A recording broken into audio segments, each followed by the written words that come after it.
बहुत बहुत स्वागत है आपका हमारे channel teacher planning point platform पे। और आप सभी को मेरा इनकलाब जय हिंद वंदे मातरम। देखिए चैनल पे प्रीवियस ईयर की सीरीज चल रही है, स्पेशली हिंदी की। सो मेरे भाई, यदि आपको हिंदी में बेहतर और बढ़िया अंक लेने हैं तो चैनल पे आइए और जो सीटेड हिंदी प्रीवियस ईयर के नाम से प्लेलिस्ट बनी है वहां पे जाइए और प्रीवियस ईयर के सारे क्वेश्चन देखिए और समझिए बिल्कुल बेहतर और ट्रिक के साथ। सो कहना चाहूंगा कि जो भी मेरे भाई बहन इस वीडियो को देख रहे हैं, चैनल को कर लें सब्सक्राइब और एक लाइक कर दे यदि मेरा प्रयास पसंद आए, और इस वीडियो को ज़्यादा से ज़्यादा शेयर करें। तो चलिए स्टार्ट करते हैं आज की बेहद इंपॉर्टेंट क्लास। और ये सीटेट के प्रीवियस ईयर जो पेडागोजी सेक्शंस हैं उनके हैं। देखिए क्वेश्चन नंबर 1 है, कहानी कविता गीतों और नाटकों के माध्यम से बच्चे, यानी कि कहानी से, कविता से, गीतों से और नाटकों से बच्चे केवल मूल्यों का अर्जन करते हैं, केवल अपनी तर्क शक्ति का विकास करते हैं। ऑप्शन सी है, अपनी सांस्कृतिक धरोहर से जुड़ते हैं, केवल मनोरंजन प्राप्त करते हैं। देखिए बात क्या हो रही है कि बच्चे कहानी कविता गीतों और नाटकों के माध्यम से क्या होता है, तो इसमें जो ऑप्शन नंबर सी है, बच्चे अपने सांस्कृतिक धरोहर से जुड़ते हैं। बिल्कुल देखिए कहानी से क्या होता है, बच्चे चीज़ों से जुड़ते हैं, कविता से भी जुड़ते हैं, गीतों से भी जुड़ते हैं, नाटकों से भी। क्या होता है, अभी अपने सांस्कृतिक धरोहर से जुड़ते हैं। इनको उनका धरोहर क्या है, उनकी सांस्कृतिक पृष्ठभूमि क्या है, उनसे क्या होते हैं, बच्चे जुड़ते हैं। इसलिए ऑप्शन नंबर सी बिल्कुल 110% करेक्ट होगा। और जो नेक्स्ट इंपॉर्टेंट क्वेश्चन है, प्राथमिक स्तर पर बच्चों को भाषा सिखाने का सर्वोपरि उद्देश्य है, यानी बात क्या हो रही है, सर्वोपरि उद्देश्य की बात हो रही है। मुहावरों और लोकोक्तियों का ज्ञान प्राप्त करना, कहानी कविताओं को दोहराने की कुशलता का विकास करना, तेज प्रवाह के साथ पढ़ने की योग्यता का विकास करना है, फिर अपनी बात को दूसरों के समक्ष अभिव्यक्ति करने की कुशलता का विकास वहाँ पे होगा। देखिए थोड़ी सी मिसप्रिंटिंग होगी, इसके लिए सॉरी। तो इसमें देखिए बात क्या हो रही है कि प्राथमिक स्तर पर बच्चे के सीखने के सर्वोपरि उद्देश्य क्या है, वो है ऑप्शन नंबर डी। क्वेश्चन को बिल्कुल आप ध्यान से समझिए और मैं ऑप्शन को आपको बता रहा हूँ, ऑप्शन आप बिल्कुल ठीक कर लीजिए। अपनी बात को दूसरे के समक्ष अभिव्यक्त करने की कुशलता का विकास करना क्या है, वो है बच्चे को भाषा सिखाने का सर्वोपरि उद्देश्य है। देखिए जब हम बच्चे को भाषा सिखाते हैं तो बेसिकली उसे क्या हम सिखाते हैं कि वो अपनी बातों को किस तरह दूसरों के सामने व्यक्त कर सकता है और साथ ही साथ दूसरों की बातों को सुन भी सकता है। इसलिए ऑप्शन नंबर जो डी है बिल्कुल करेक्ट है। और जो नेक्स्ट इंपॉर्टेंट क्वेश्चन है, कक्षा 1 के बच्चे डॉट डॉट एवं डॉट डॉट से प्राप्त बोलचाल की भाषा के अनुभवों को लेकर ही विद्यालय आते हैं। वेरी इंपॉर्टेंट क्वेश्चन ये है। और देखिए बिल्कुल कंफ्यूजन वाला इसके ऑप्शन भी दिए हैं, इसलिए मेरे भाई आपको कंफ्यूज नहीं होना है। और चैनल पे ईवीएस सुपर सीरीज है और सीडीपी पेडागोजी की सुपर सीरीज है। ये जान जाइए कि कम में बिल्कुल बेहतर और क्वालिटेटिव चीज़ें मैं आपको प्रोवाइड कराता हूं ताकि आपकी जो तैयारी बिल्कुल स्मार्टली ढंग से और बेहतर हो सके। तो देखिए इसमें जो ऑप्शंस दिए गए हैं, घर परिवार पड़ोस, घर परिवार परिवेश, घर परिवार दोस्त या घर परिवार टीवी। अच्छा, इनमें जो सबसे परफेक्ट ऑप्शंस क्या हो सकता है, देखिए क्वेश्चन मैं आपको फिर एक बार रिपीट कर देता हूं। कक्षा 1 की बच्चे की बात हो रही है कि अपने स्पेस दिया है एवं फिर स्पेस दिया है, इससे प्राप्त बोलचाल की भाषा के अनुभवों को लेकर ही विद्यालय आते हैं। देखिए जो इसका करेक्ट आंसर है वो है घर परिवार परिवेश, यानी ऑप्शन नंबर बी बिल्कुल करेक्ट है। देखिए सीटेड बस आपके समझ को ही परखता है, इसलिए मेरे भाई अपनी समझ को जो भी हो उसको बेहतर और बढ़िया बनाइए ताकि ऐसे क्वेश्चन जैसे ही आपके सामने आप चुटकी में सॉल्व कर जाओ, आपका स्कोर हो पहली बार में बढ़िया और बेहतर हो सके और आगामी शिक्षक पात्रता परीक्षा में आपको एक सीट भी लेनी है। तो अपनी तैयारी करिए प्रीवियस ईयर के साथ, क्योंकि यदि आपने प्रीवियस ईयर तैयार कर लिया, समझ लिया, तो आपकी 60% तैयारी ऐसे ही हो जाती है, क्योंकि जो सारे क्वेश्चन होते हैं सीटेट उसे दोहराता है। देखिए कक्षा 1 और 2 के शुरुआती समय में पढ़ने का प्रारंभ स्पेस से हो और किसी स्पेस के लिए हो। देखिए इसमें स्पेस में आपको क्या भरना है, कक्षा 1 और 2 के शुरुआती में पढ़ने की बच्चे की बात हो रही है। तो देखिए इसके ऑप्शन देखिए ऑप्शन आप बिल्कुल ध्यान से देखा करिए, ऑप्शन बेहद ही कंफ्यूजन होने वाले हैं। ऑप्शन आपको वही पिक करना है जो सबसे बेहतर और सबसे बढ़िया हो। देखिए इसमें जो ऑप्शन ए है, अर्थ उद्देश्य अक्षर ज्ञान मनोरंजन शब्द पहचान मूल्यांकन, या फिर अक्षर ज्ञान उद्देश्य। बात क्या हो रही है, कक्षा 1 और 2 के शुरुआती समय में जो बच्चे पढ़ने आते हैं तो उनके लिए क्या हो सकता है। तो इसका देखिए जो ऑप्शन ए है, अर्थ और उद्देश्य, यानी कक्षा 1 और 2 के शुरुआती समय में पढ़ने का प्रारंभ अर्थ से हो और किसी उद्देश्य के लिए हो, तभी तो बच्चा सीख पाएगा चीज़ों को बेहतर ढंग से। और जो नेक्स्ट इंपॉर्टेंट क्वेश्चन है, क्वेश्चन नंबर 6, इनमें से कौन सा प्राथमिक स्तर पर हिंदी भाषा शिक्षण का उद्देश्य नहीं है? देखिए नहीं है वाले क्वेश्चन आपको बिल्कुल सीटेट का ट्रेंड बन गया है, ट्रेंडी क्वेश्चन ये हैं, यानी कि प्रीवियस ईयर को यदि आप समझ लेते हैं बढ़िया से, इसलिए आप चैनल पे जो भी हिंदी सीटेट प्रीवियस ईयर की सीरीज चली आपको सारी की सारी देखनी है और अपनी समझ को बेहतर बनाना है, बिल्कुल सीटेट के लेवल के बनाना, ताकि ऐसे ही क्वेश्चन आए आप चुटकी में सॉल्व कर जाओ और सीटेट की तैयारी में आपको बिल्कुल आग लगानी है। देखिए इनमें से कौन सा प्राथमिक स्तर पर हिंदी भाषा शिक्षण का उद्देश्य नहीं है, यानी जो नहीं वाला क्वेश्चन, यानी आपको निगेटिव वाले ऑप्शन से ढूंढने हैं। यहाँ पे संदर्भ के अनुसार अनुमान लगाकर पढ़ने का प्रयास करना, चित्रकारी को स्वयं ही अभिव्यक्ति का माध्यम बनाना, बच्चों की घर की भाषा और स्कूल की भाषा में संबंध बनाते हुए उसे विस्तार देना, या फिर सुनी गई बातों का ज्यों का त्यों दोहराना। क्वेश्चन में कहा क्या जा रहा है? क्वेश्चन में कहा जा रहा है कि इनमें से कौन सा प्राथमिक स्तर पर हिंदी भाषा शिक्षण का उद्देश्य नहीं है, तो नहीं है तो वो है ऑप्शन नंबर डी, यानी सुनी गई बात का ज्यों का त्यों दोहराना। देखिए निगेटिव वाले क्वेश्चन रहेंगे, मान लीजिए क्वेश्चन नकारात्मक वाले हैं, निगेटिव वाले हैं, तो आंसर भी निगेटिव वाला ही होगा, क्योंकि उसमें क्वेश्चन नहीं वाले से पूछा जाता है। तो देखिए सुनी गई बातों का ज्यों का त्यों दोहराना, देखिए दोहराना एक टैग वर्ड भी है, क्वेश्चन को गलत पिक करने का, जो क्वेश्चन गलत होता है उसका टैग वर्ड भी, जैसे दोहराना, बोझ देना, रट्टा लगाना, ये सब क्या है? ये टैग वर्ड है निगेटिव ऑप्शंस के। ठीक है, तो हम आगे बढ़ते हैं। आई होप आप क्वेश्चन को समझ रहे होंगे। देखिए भाषा कौशल के संबंध में कौन सा कथन सही है? भाषा के कौशल अंतर संबंधित होते हैं, भाषा के सभी कौशलों को नए सिरे से सिखाने की आवश्यकता होती है, भाषा कौशल एक दूसरे से स्वतंत्र होते हैं, भाषा के चारों कौशल ही क्रम से सीखे जाते हैं। देखिए बात क्या हो रही है भाषा कौशल की। देखिए जो भाषा कौशल होता है, इस बेसिकली जो भाषा कौशल होता है, उनके जो चीज़ें होती हैं सारी सारी क्या होती है?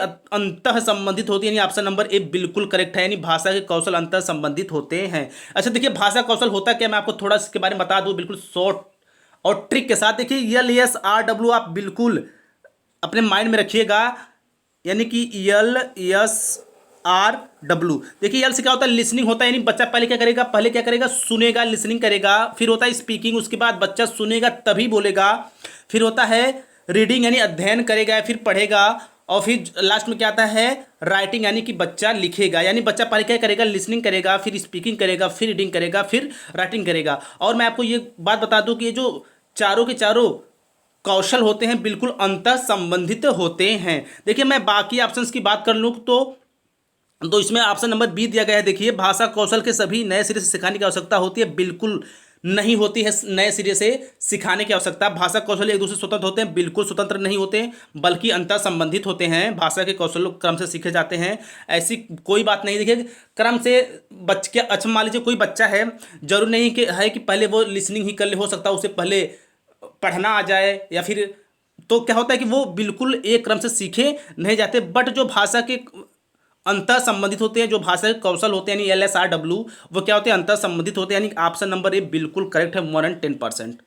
देखिए हम आगे बढ़ते हैं। भाषा, आपको स्पेस में क्या भरना है वो बताया जाए। भाषा खाली स्थान और खाली स्थान का एक उत्तम साधन है, सुनने, बोलने, सोचने, पढ़ने के लिए, संप्रेषण, सोचने, महसूस करने, चीज़ों से जुड़ने, या फिर पढ़ने, लिखने, समझने। देखिए क्या बात हो रही है? भाषा डॉट डॉट डॉट फिर डॉट और डॉट का उत्तम साधन है। तो देखिए इसमें जो ऑप्शन नंबर सी है कि भाषा सोचने, महसूस करने और चीज़ों से जुड़ने का एक उत्तम साधन है। देखिए अच्छा लैंग्वेज होती क्या है? लैंग्वेज वह माध्यम होता है जिससे हम लोगों से जुड़ते हैं। जैसे लैंग्वेज के ही माध्यम से मैं आपको चीज़ें सिखा रहा हूँ और आप लैंग्वेज के ही माध्यम से चीज़ों को सीख रहे हैं। आप अपनी बात दूसरों के सामने लैंग्वेज के, भाषा के ही माध्यम से रखते तथा दूसरों की बात सुनते भी हैं। किसके माध्यम से? भाषा के माध्यम से। इसलिए भाषा सोचने, महसूस करने और चीज़ों से जुड़ने का एक उत्तम साधन है। Option number C is correct. और जो नेक्स्ट इंपॉर्टेंट क्वेश्चन है, भाषा सीखने का व्यवहारवादी दृष्टिकोण स्पेस पर बल देता है। देखिए मैं सारे के सारे जो क्वेश्चन होते हैं बिल्कुल एक्स्ट्रा डिटेलिंग के साथ बताता हूं, ताकि चीज़ें पहली बार में आपके माइंड में बिल्कुल सेट और सेफ हो जाएं, और आपको जो सीटेड हो बेहतर और बड़े नंबर के साथ पहले ही बार में क्रैक हो जाए। देखिए भाषा सीखने का व्यवहारवादी दृष्टिकोण पर बल देता है। देखिए इस क्वेश्चन को सॉल्व करने से पहले मैं बस आपसे यही रिक्वेस्ट करूंगा कि आप वीडियो को ज़्यादा से ज़्यादा शेयर करिएगा, ताकि मेरे उन सभी भाई बहन की हेल्प हो सके जो सीटेट की तैयारी में अपना बेहतर दे रहे हैं और जिनको एक ही बार में बिल्कुल बेहतर और सुपर अंक लाने हैं अपने सीटेट एग्जाम में और क्वालिफाई करना है बेहतर और बढ़िया नंबर के साथ। देखिए अनुकरण, रचनात्मकता, भाषा प्रयोग, अभिव्यक्ति। बात क्या हो रही है? भाषा सीखने का व्यवहारवादी दृष्टिकोण की बात हो रही है। किसकी बात हो रही है? व्यवहारवादी दृष्टिकोण की बात होती है। तो इसमें जो ऑप्शंस होगा वो होगा अनुकरण। ऑप्शन नंबर ए बिल्कुल करेक्ट है। अच्छा, अनुकरण में क्या होता है? अनुकरण में से होता है कोई भी चीज़ जो नकल करके सीखना। जैसे आप ही अपने आप को ले लीजिए, यदि आप अपने घर में बड़े होंगे, यदि आपके घर में छोटा सा बच्चा होगा तो आपके द्वारा किए गए कामों को क्या करता है? वो सीखता है अनुकरण के द्वारा, यानी आप जो भी कुछ करेंगे उसके सामने तो उसकी नकल उतारने लगता है। इसीलिए भाषा सीखने का व्यवहारवादी दृष्टिकोण किस पे बल देता है? बल देता है अनुकरण पे, यानी ऑप्शन नंबर ए बिल्कुल करेक्ट है। और जो नेक्स्ट इंपॉर्टेंट क्वेश्चन है, देखिए बेहद ही इंपॉर्टेंट क्वेश्चन है। नासिर पढ़ते समय अनेक बार अटकती है, उसे पढ़ने में कठिनाई होती है, उसकी समस्या स्पेस मुख्यतः संबंधित है।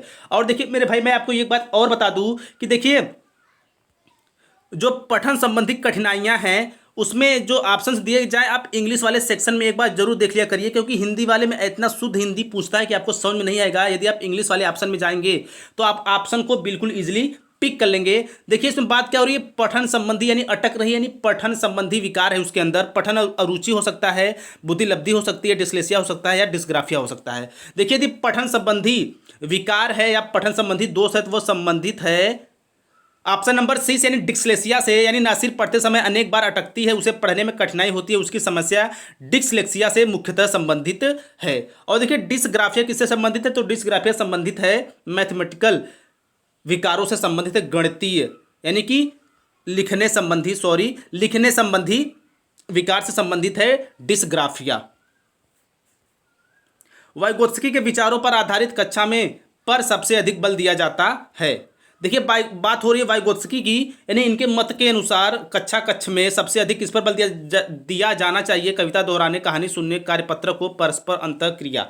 देखिए इसका जो करेक्ट आंसर है वो है ऑप्शन नंबर डी, यानी परस्पर अंतःक्रिया। देखिए होता क्या है परस्पर अंतःक्रिया का मतलब ये हो गया कि बच्चे जो होते हैं आप एक दूसरे से सीखते हैं, यानी परस्पर अंतःक्रिया के द्वारा सीखते हैं। बाकी कविता दोहराने पे वाइगोत्स्की साहब बिल्कुल बल नहीं देते, कहानी सुनने पे बिल्कुल बल नहीं देते, कार्यपत्र को बिल्कुल बल नहीं देते। बट वाइगोत्स्की के विचारों पर आधारित कक्षा में परस्पर अंतःक्रिया पर सबसे अधिक बल दिया जाता है, क्योंकि क्या होता है परस्पर अंतःक्रिया से बच्चे एक दूसरे से बेहतर ढंग से सीखते हैं।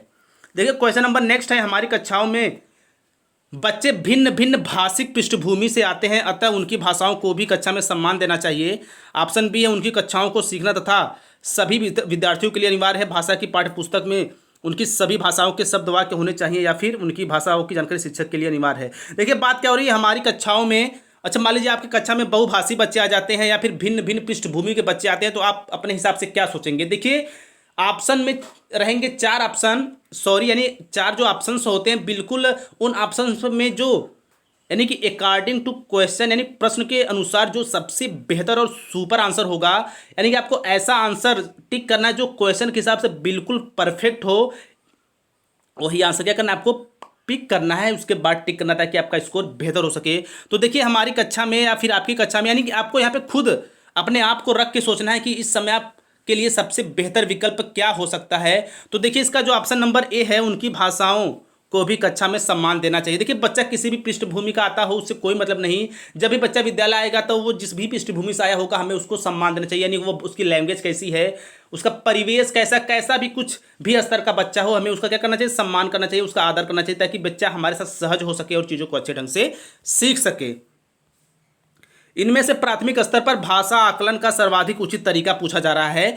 इनमें से प्राथमिक स्तर पर भाषा आकलन का सर्वाधिक उचित तरीका है किसी पाठ की जांच पंक्तियां पढ़वाना, बच्चों को चित्र वर्णन और प्रश्न पूछने के अवसर देना, बच्चों से पत्र लिखवाना, बच्चों से प्रश्नों के उत्तर लिखवाना। देखिए बात क्या हो रही है, इनमें से प्राथमिक स्तर पर भाषा आकलन का यानी भाषा के आकलन की बात हो रही है, सर्वाधिक उचित तरीका है तो वो है ऑप्शन नंबर बी, बच्चों को चित्र वर्णन और प्रश्न पूछने के अवसर देना। देखिए अवसर देना आ गया और क्वेश्चन भी क्या है? सकारात्मक है, तो अवसर देना क्या हो गया? एक टैग हो गया। अवसर देना, बच्चों को ज़्यादा से ज़्यादा वार्तालाप के मौके देना, उनकी प्रशंसा करना, उनकी बातों को महत्व देना, जैसे जो टैग हैं बिल्कुल आप उनको ध्यान में रखिए।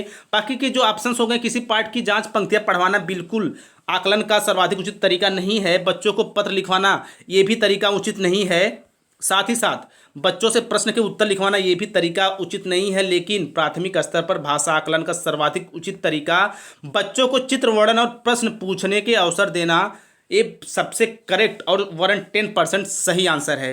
देखिए क्वेश्चन नंबर नेक्स्ट, कौन सा प्रश्न बच्चों की भाषा क्षमता का सही आकलन करेगा? भाषा क्षमता का सही आकलन करेगा। लड़की ने किसके दाम नहीं बताए?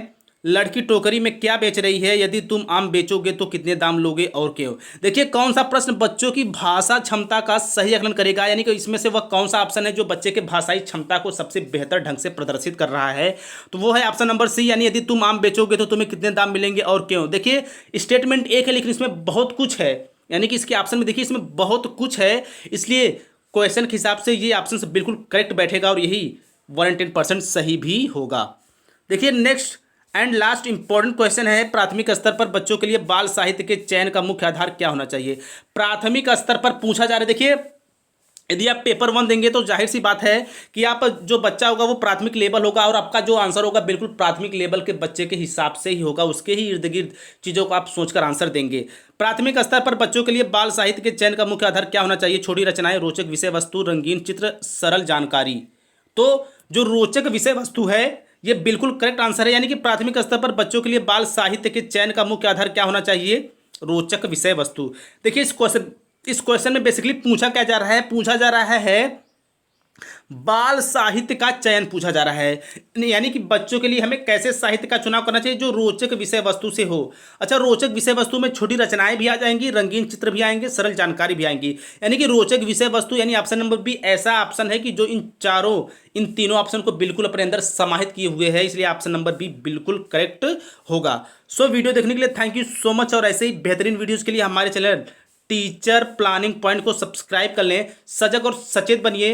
देखिए चैनल पे ईवीएस पेडागोजी सुपर सीरीज, साथ ही साथ सीडीपी पेडागोजी सुपर सीरीज है, उसमें ऐसे ऐसे इंपॉर्टेंट क्वेश्चन बिल्कुल संजीवनी बूटी हैं, आपको बस पीना है। सो मिलते हैं नेक्स्ट प्रीवियस ईयर पार्ट में, इसी तरह हंसते मुस्कुराते पढ़ते स्वस्थ व्यस्त और मस्त रहिए। जय हिंद, जय भारत।